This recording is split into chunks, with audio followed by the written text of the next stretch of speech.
ವೀರ ಸೈನಿಕರ ಸ್ಮರಣಾರ್ಥ ನಿರ್ಮಿಸಿದ ಸಿಂಧೂರ ವಿಜಯ ಪಾರ್ಕ್ ಅಧೋಗತಿ.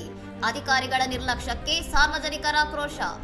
ಸ್ಮಾರ್ಟ್ ಸಿಟಿ ಯೋಜನೆಯಡಿ ಅಭಿವೃದ್ಧಿ ಹೊಂದುತ್ತಿರುವ ಮಂಗಳೂರಿನ ಈ ಪಾರ್ಕ್ನಲ್ಲಿ ಕಾಮಗಾರಿ ಮುಗಿದು ವರ್ಷ ಕಳೆಯುವ ಮೊದಲೇ ಹಾಸುಗಲ್ಲುಗಳು ಕಿತ್ತು ಹೋಗಿದ್ದು ಕಳಪೆ ಕಾಮಗಾರಿಯನ್ನು ಎತ್ತಿ ತೋರಿಸುತ್ತಿವೆ.